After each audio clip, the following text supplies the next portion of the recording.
2025 সালের জেক্সোর form fill up কিন্তু শুরু হয়ে গিয়েছে বন্ধুরা। তো তোমরা যারা পলিটেকনিক বা ভোকেশনাল বা আইটিআইয়ের জন্য প্রিপারেশন নিচ্ছ, তারা তোমরা কিভাবে ফর্ম ফিল আপ করবে, কিভাবে রেজিস্ট্রেশন করবে, তার পুরো প্রক্রিয়াটা কিন্তু আমি আজকে আমার এই ভিডিওতে দেখাতে চলেছি। আর কোন কোন ভুলগুলো তোমরা ফর্ম ফিল আপ করার সময় করবে না, সেটাও কিন্তু আমি পয়েন্ট বাই পয়েন্ট কিন্তু তোমাদেরকে বলে দেবো, যেগুলো তোমরা মেনে চললে তোমাদের পরবর্তীতে কোনো রকম কোনো প্রবলেম ফেস করতে হবে না। নয়তো যদি একটা মাত্র ভুল তোমরা করো ফর্ম ফিল আপ করার সময়, তাহলে কিন্তু তোমাদের পুরো রেজিস্ট্রেশন অবধি বাতিল হতে পারে। তো চলো আমরা তার জন্য কম্পিউটার ডিসপ্লেতে চলে যাবো। তো তার আগে যারা আমার চ্যানেল নতুন এসছো, তারা অবশ্যই চ্যানেলটিকে সাবস্ক্রাইব করো এবং বেল আইকনটিকে প্রেস করে আমাদের পাশে থেকো। আর ভিডিও যদি ভালো লেগে থাকে তাহলে লাইক, কমেন্ট এবং শেয়ার করে দিও। আর যদি তোমাদের এই ভিডিওর বাইরেও অন্যান্য কোনো টপিক নিয়ে তোমাদের কোনো কিছু ভিডিও চাই, তাহলে তোমরা সেটা কমেন্ট সেকশনে জানাতে পারো। তো চলো এবার আমরা ফর্ম ফিল আপ প্রক্রিয়ার দিকে চলে যাবো। তো তার জন্য আমরা ডিসপ্লেতে চলে যাবো। তো আমরা সবার ফার্স্টে গুগলে চলে আসবো। গুগলে এসে আমরা জাস্ট এখানে সার্চ করে দেবো জেক্সপো লিখে। জেক্সপো লিখে আমরা যখনই এখানে সার্চ করে দেবো, আমাদের সামনে লিঙ্ক চলে আসবে। আমরা প্রথম লিঙ্কটাকে অ্যাভয়েড করে যাব। প্রথম লিঙ্কটাকে অ্যাভয়েড করে আমাদের দ্বিতীয় যে লিঙ্ক যেটা রয়েছে WBSC TV ESD যেটা রয়েছে, আমরা এই লিঙ্কটাতে আমরা ক্লিক করে দেবো। তো এই লিঙ্কটাতে আমরা যখনই ক্লিক করবো, আমাদের সামনে আমার একটা ইন্টারফেস চলে আসবে। চলে আসার পরে জাস্ট আমাদের এখানে যে একটা আমি দেখাচ্ছি তোমাদেরকে, এই যে তোমরা এখানে দেখতে পাচ্ছ, এখানে সামনে চলে আসলো এই যে admission in polytechnic and ITI for the session 2024-2025। Just এই লেখাটা যখন শো করবে, তখন আমরা এখানে ক্লিক করব।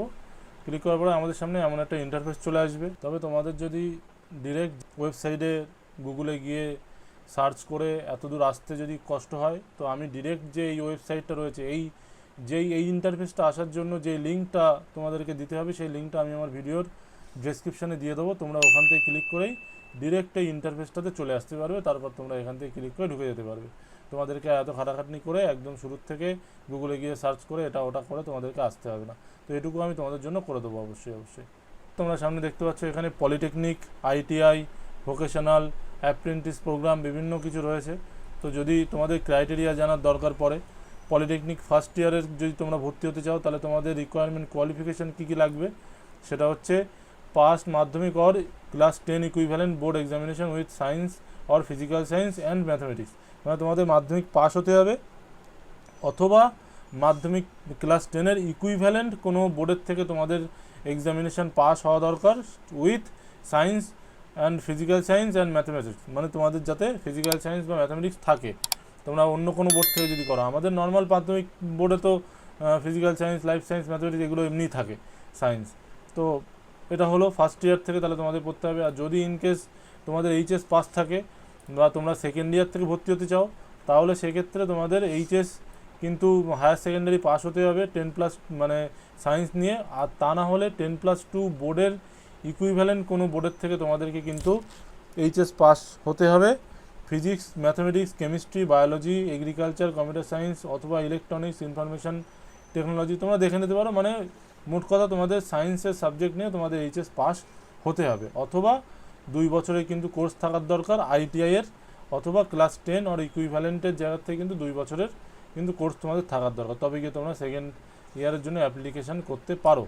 তো আজকের অনেকে ভাবতে পারে যে আমাদের তো এখনও মাধ্যমিকের রেজাল্ট আউট হয়নি, তাহলে আমরা কী করে ফর্ম ফিল আপ করবো। দেখো, ফর্ম ফিল আপ কিন্তু এখনও চলবে বহুত দিন, প্রায় জেক্সপোর ফর্ম ফিল আপ 2-2.5 মাস ধরে জেক্সপোর ফর্ম ফিল আপ চলে। তো যারা অলরেডি মাধ্যমিক পাস আউট আছো বা HS পাস আউট আছো, তারা তোমরা এখন থেকে অ্যাপ্লাই করতে পারো। আর যারা মাধ্যমিক পাস করে আবেদন করবে, তো তারা রেজাল্ট আউট হবে হয়তো এই পরের মাসেই, মে মাসেই রেজাল্ট আউট হবে। তো মে মাসে রেজাল্ট আউট হওয়ার পরে তোমরা আবেদন করতে পারবে, তাহলে কোনো অসুবিধা নেই। এমনি এর যে শেষ ডেট কবে, সেটা এখানে ওয়েবসাইটে কোনো জায়গায় কোনো মেনশন নেই। তো এর আগের বছর যেমন প্রায় সেপ্টেম্বর অক্টোবর অবধি ফর্ম ফিল আপ চলেছিল, তো এবারেও আশা করা যায় তেমন হবে। যদি তেমনটাও নাও হয়, অ্যাটলিস্ট 2-2.5 মাস তো চোখ বন্ধ করে ফর্ম ফিল আপ চলবে। তো তোমরা একদম ধীরে সুস্থে ফর্ম ফিল আপ করতে পারো। তো এইগুলো ক্রাইটেরিয়া ছিল। এটা হচ্ছে পলিটেকনিকের ক্রাইটেরিয়া, ITI-এর ক্রাইটেরিয়া, ক্লাস 8 পাস হতে হবে বা ইকুইভ্যালেন্ট কোনো স্কুল থেকে তোমাদের পাস হতে হবে। জাস্ট তোমরা এখান থেকে দেখতে পারো। যদি তোমাদের গাইডলাইন দরকার হয়, এখান থেকে দেখতে পারো।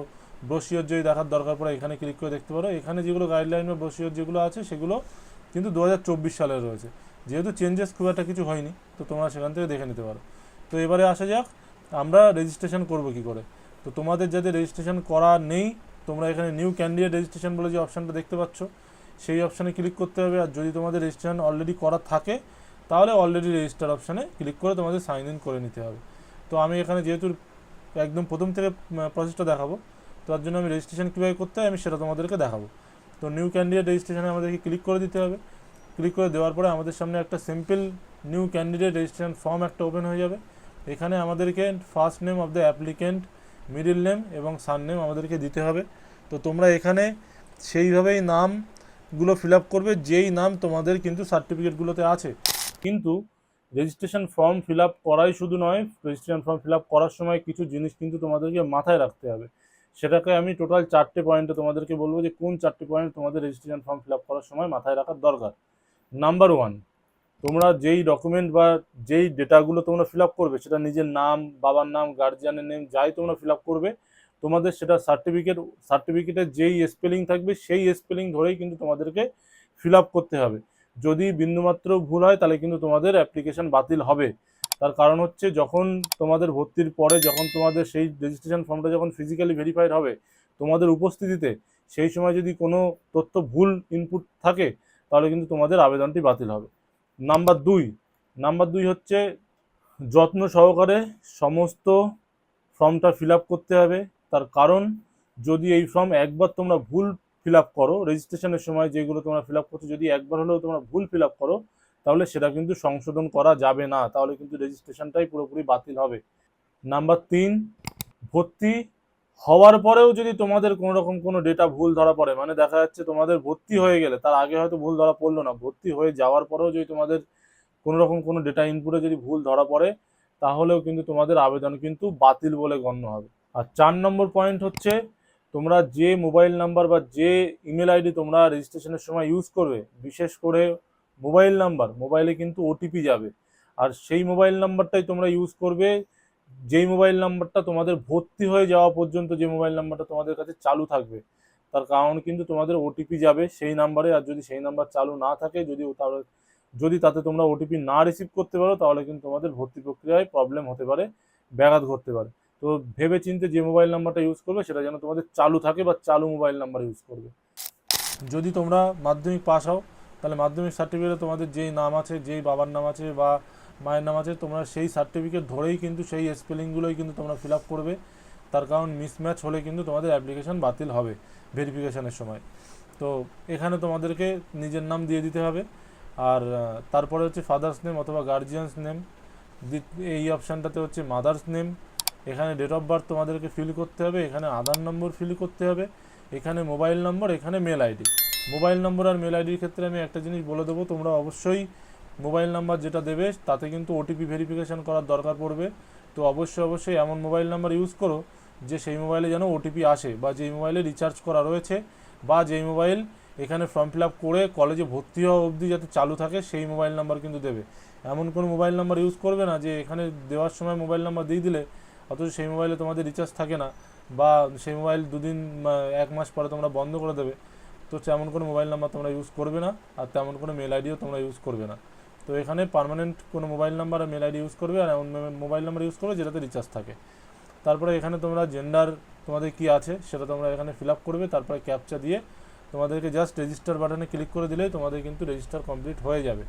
রেজিস্ট্রেশন যখনই কমপ্লিট হয়ে যাবে তখন তোমাদের সামনে একটা রেজিস্ট্রেশন নাম্বার দিয়ে দেবে। তো তোমাদেরকে যখন রেজিস্ট্রেশন হয়ে গেল তারপর তোমরা এখানে অলরেডি রেজিস্টার অপশানে তোমাদেরকে ক্লিক করতে হবে। ক্লিক করে দেওয়ার পরে তোমাদের ইউজার নেম যেটা হবে সেটা হচ্ছে তোমাদের যে মোবাইল নাম্বারটা তোমরা দিয়েছো সেই মোবাইল নাম্বারটাই তোমাদের কিন্তু লগ ইন করার জন্য ইউজার নেম হয়ে যাবে। তো এখানে তোমরা সেই মোবাইল নাম্বারটা ইউজ করবে। আর পাসওয়ার্ড তোমাদের যেটা হবে, পাসওয়ার্ড হবে তোমাদের যে ডেট অফ বার্থ যেটা থাকবে সেই ডেট অফ বার্থটা কিন্তু তোমাদের পাসওয়ার্ড হবে। মানে এখানে ক্লিয়ারলি বলা হয়েছে যদি তোমার ডেট অফ বার্থ যদি 6/9/2000 হয় তাহলে তোমাদের পাসওয়ার্ড কাইন্ড অফ এরকম দেখতে হবে, 06/09/2000 এমন টাইপের পাসওয়ার্ড হবে। তারপর ক্যাপচা ফিল করে তোমরা লগ ইন বাটনে ক্লিক করলেই তোমাদের ফোনে একটা ওটিপি যাবে, ওটিপি ভেরিফাই করে তোমরা লগ ইন হয়ে যাবে। লগ ইন হয়ে যাওয়ার পরে তোমাদেরকে বাদবাকি ফর্মটা তোমাদেরকে ফিল আপ করে দিতে হবে, ডকুমেন্ট কিছু আপলোড করতে হবে, আর পেমেন্ট করে দিলেই তোমাদের পুরোপুরি ফর্ম ফিল আপ প্রসেসটা কমপ্লিট হয়ে যাবে। তো এটা ছিল আজকের ভিডিওর প্রথম পার্ট। এরপরে আমরা চলে যাব কিভাবে নেক্সট পার্টে আমরা লগ ইন করে আমরা বাদবাকি ফর্মটা ফিল আপ করতে পারি। বাদবাকি ফর্মের মধ্যে আমাদেরকে ডকুমেন্ট আপলোড করতে হবে এবং পেমেন্ট করতে হবে, সেই প্রক্রিয়ার দিকে। সেই ভিডিওটা আমরা আনবো আমাদের নেক্সট পার্টে। তো যারা নেক্সট পার্ট দেখতে চাও তারা অবশ্যই চ্যানেলটিকে সাবস্ক্রাইব করে আমাদের সাথে জুড়ে থাকো। তবে দেখা হচ্ছে নেক্সট ভিডিওতে।